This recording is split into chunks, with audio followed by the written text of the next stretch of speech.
Basahin mo lang ha. Tingnan mo yung posporo. Diba nakadikit lang yung posporo? Opo. Tingnan mo. Kilala mo si Jesus. Kilala mo si Jesus.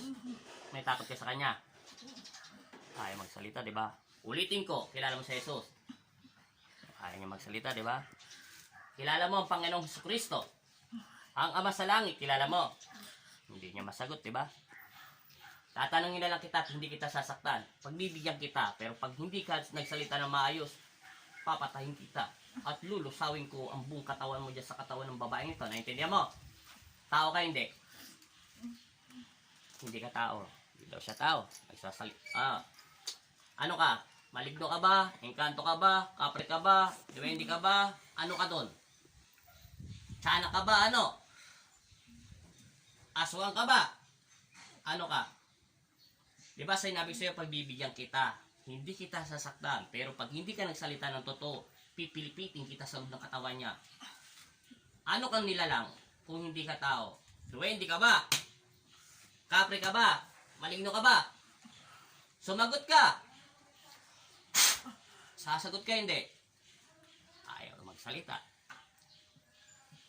Pinagbigyan kita, sinasabi ko sa'yo, huwag mong pilitin na lagyan kita ng krus. Doon malalaman kita kung anong nilalang ka. Palito lang ang ginamit ko sa'yo. Tinatawag lang kita sa espiritual ng Panginoong Kristo kung mayroon man talagang totoong nananakit dito. O kung naggagawa-gawa lang to ng kwento, naiintindihan mo? Sasagutin mo ang tanong ko. Sasaktan kita. Bibilangan kita ng 3 pag hindi ka nagsalita. Sinabi mo na hindi ka tao. Anong nilalang ka? Ha? Hindi mo alam. Patay ka ba? Hindi ka patay. Eh ano ka? Demonyo ka? Demonyo ka ba? Isa. Bibigyan kita. 2 na lang. Sagutin mo yung tanong ko, papakawalan kita sa katawan niya. Ano ang kinagagalit mo o ano man ang ginagawa ng taong nito? Ano ba pangalan mo? Remedios. Remedios? Oo. Anong ginawa ni Remedios sa'yo para saktan mo siya? Ano? May gusto ka ba sa kanya? Sagutin mo ako. Pipilipitin kita. Ikaw ba ay demonyo? Ikaw ba ay elemento? Anong masamang elemento ka? Ano? Ayaw mong salita. Pinagbigyan kita, pero ayaw mo ko ha. Sinabihan na kita. Sa parang ito mo. Oh, di ba? Sinabi ko na sa'yo. Yan, ipinako na kita. Hindi ka na makakawala dyan. O, ngayon, magsasalita ka na. Pinalitan ko yung sa pego, ha? Pinalitan ko lang to ng maliit na kahoy na kulay itim, ha? Ngayon, mainit, di ba? O, ngayon, ano magagawa mo? Eh, hindi ka naman makakawala dyan. Ano bang kasalanan nito? Ano ba ng asawa mo? Malagi masakit ang tiyan niya? At sinabi ng mga manggagamot na mayroong nakapasok ng mga elemento. Kapre ba o ano? Wala akong sinabi kung Basta mga elemento lang, mga masasamang espiritu. Yung mga instrumento ng Panginoon, ginagawa niyong kanggaro. Naintindihan nyo? Kung ano man kakayahan ng binigay ng Diyos Ama sa kanila, umpong Jesus Nazareno, kayo, manahimik kayo mga elemento kayo, ha? Naintindihan mo? Hindi lahat ng tao ay mga engot, ha? Naintindihan mo, ha? Bago kita pakawalan dyan, mamaya malalaman ko kung sino ka. Tanggalin mo lahat yung nararamdaman niya sakit. Kunin mo, bunutin mo sa katawan niya. Itapon mo! Itatapon mo hindi. Ayaw mo talaga, ha? Ikaw, pinagbigyan kita. Pero dito, aamin ka. Amen. Sinabihan na kita kanina, ayaw kong matigas ang ulo. Pinagbibigyan na kayo ng Panginoon, nagkakasira-sira na kayo mundo at marami na nga nangyayari, trahedya. Tinatawag kita sa espiritual ng Panginoon Kristo at gusto kita makausap at malalaman ko kung sino ka sa pamamagitan ng pagsambit ko sa inyong pangalan Panginoong Hesus sa mga Nazareno. Inuutusan kita na ikaw ay pumasok ng maigi dyan sa loob ng katawan niya at malalaman ko kung talagang sino ka, kung ano ka man nilalang. Amen. O, diba? Sinabi ko na sa'yo. O, ngayon, tatanggalin mo hindi? Tatanggalin mo hindi? O, tanggalin mo. Sinabi ko sa'yo, bunutin mo lahat ng naramdaman niya sakit. Huwag mong likutin ang katawan niya. Paupuin mo na maayos. Paupuin mo na maayos. Diba sinabi ko sa'yo? pipili-piti kita. O, di ba? Pinagbigyan na nga kita kanina. Ay, sabi mo, hindi ka tao. Tinatanong kita kung demonyo ka ba, anong laman lupa ka, maligno ka ba? Sabi mo, hindi ka tao. Hindi mo kilala ang Panginoon. Hindi ka takot sa Panginoon. O, ngayon, tatanggalin mo hindi. Anong kinagagalit mo? Ba't tayo mo tanggalin yung sakit nito? Umayos ka lang upo. Pinagbibigyan kita. Pero talaga matigas ang ulo mo, ha? Tatanggalin mo hindi. Tanggalin mo. Lahat. Umayusin mo yung pag-upo nito. Kunin mo! Kukunin mo hindi. Kukunin mo hindi. Sige, kukunin mo hindi. O, kunin mo. Kunin mo lahat. Kunin mo. Ano pangalan ng asawa mo? Huwag kang mag-alala, hindi to nanay mo. Hindi to tao, sabi niya, hindi siya tao. Huwag kang iiyak. Maligno to. Huwag kang mag-alala, hindi nasasaktan nanay mo. Tanggalin mo! Matinding ano to. Tanggalin mo hindi. Lulusawin kita sa loob ng katawan niya. Bibilangan kita ng 3. 1. Tanggalin mo hindi. Tanggal. Bunot. Bunutin mo lahat yung naramdaman niya sakit. Bunutin mo! Kilala mo ba ang Panginoon? At tanungin kita, kilala mo ba si Jesus? O, hindi niya daw kilala si Jesus. Wala kang takot sa Panginoon Kristo. Wala kang takot sa Panginoon Kristo. Wala siyang takot. Ngayon, ayaw mo talagang tanggalin. Ako, bubulot sa katawan niya. Sa ngalan ng Ama, ng Anak at Espiritu Santo. Amen.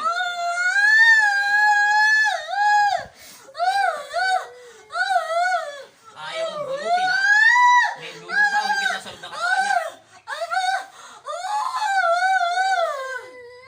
Huwag mo ito inatanutoy. Hindi ito nanay mo.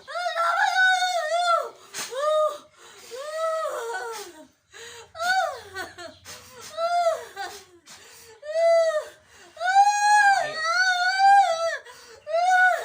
Tumahimik ka! Masamang espiritu, umalis ka sa katawan ng taong ito. Patahimikin mo to sa pangalan ni Jesus. Amen. Ama Jesus, amang Nazareno, kami ang iyong mga anak. Ilayan niyo kami sa panganib at masamang espiritu. Binigyan mo ko ng kapangyarihan. Kaya kayo po ang manguna sa aming buhay. Amen.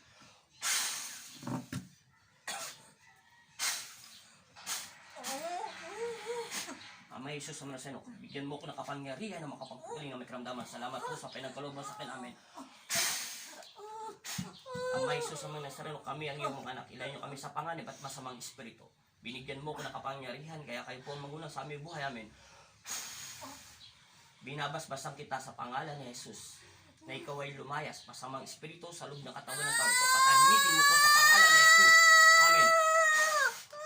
Ama namin sumasalamat at sambahin ng alam. Mapasa amin ang kalimang sundin na loob. Dito sa lupa, bigyan niyo po kami ng inasal ko kami sa araw-araw. Patawagin mo kami sa aming mga sala para ng pagpapatawad namin sa nagkakasala sa amin.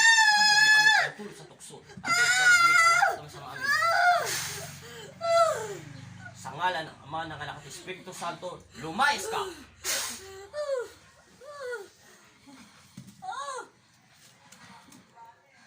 Sa ngalan ng Ama, ng Anak at Espiritu Santo, ano pa nasa mo? Remedios po. Remedios, ano ang apelido niya? Garcia. Remedios Garcia, gumising ka sa pangalan ni Jesus. Idilat mo yung mga mata. Maayos ka lang po. Ilang minutes na yan? Ilang minutes? 8 pa lang. Pag 10, sabi mo na sa akin, ha? Hawakan mo yung tiyan mo. Hawakan mo yung tiyan mo. Masakit? Hindi na masyado. Yung ulo mo, hawakan mo. Pinagpapawisa ka. Ano lumabas? Mainit? Masakit? Malamig? May lamig po. May lamig. Okay na. Ngayon, ang huling alaala mo ay nagkatitigan tayo sa mata, di ba? Ang sabi mo, alam ko, maalala mo pa to. May nakikita kang maitim sa mga mata ko.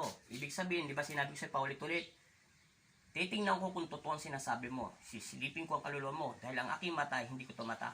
Nakakakita ko ng kaluluwa o mga patay. Itong mata nito ay galing sa pong Nazareno kaya hindi ko, ibig sabihin, hindi ako maling lang ng mga demonyo kung totoo ka naman nagagawa-gawa ka lang ng kwento. Ngayon, muling alaala mo itong ibinigay ng Diyos. Anong nakita mo sa loob ng aking mga mata? Mata mo yun.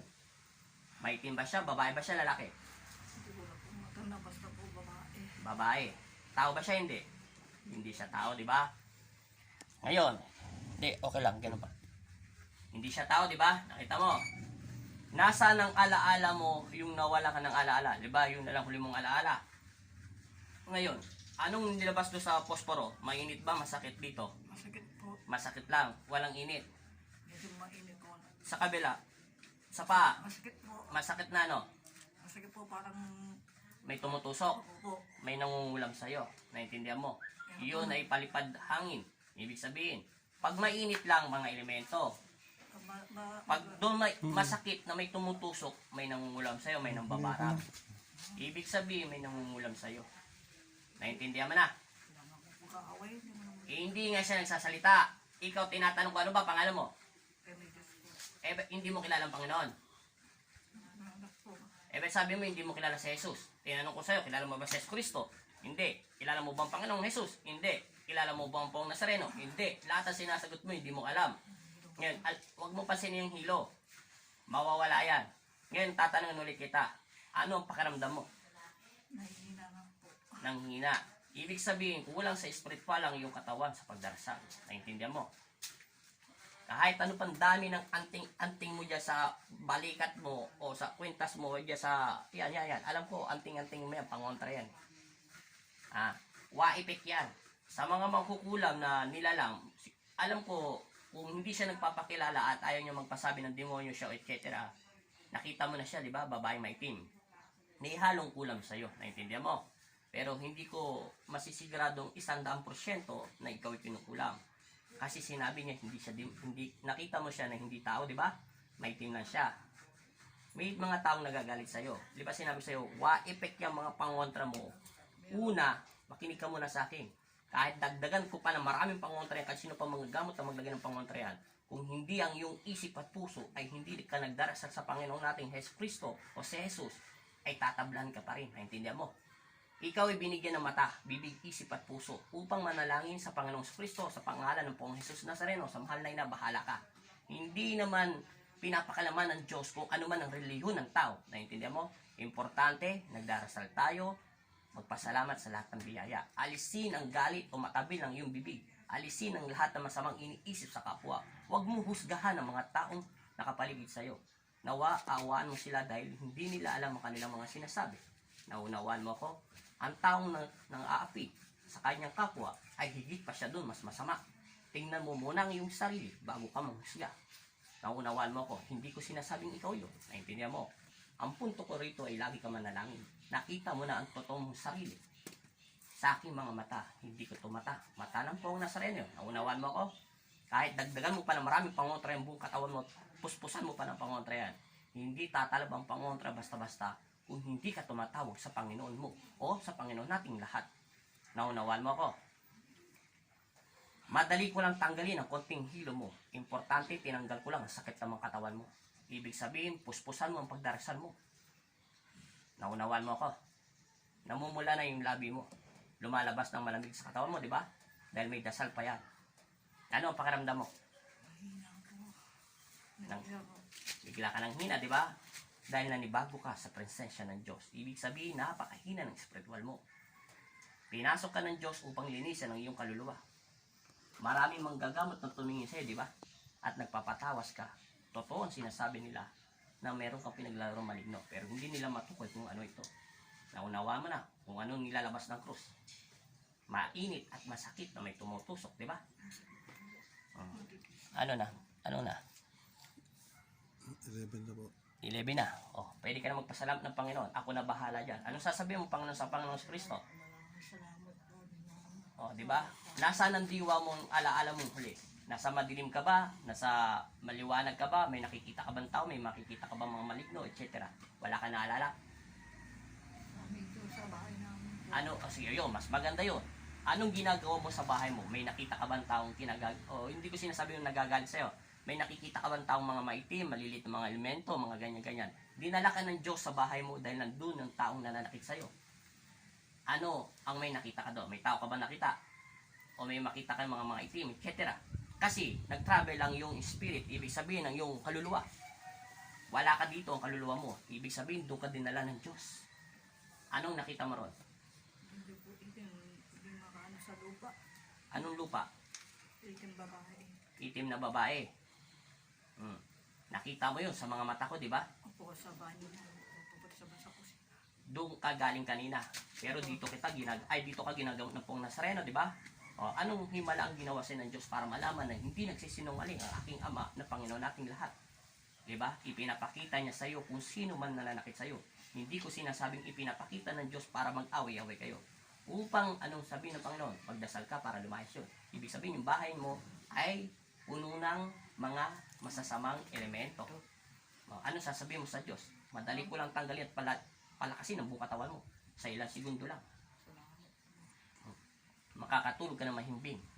Magpasalamat ka sa Panginoon. Magdasal ka lagi ha. Naintindihan mo? Ilang minutes na? 13 po. Okay na yan. Naintindihan mo?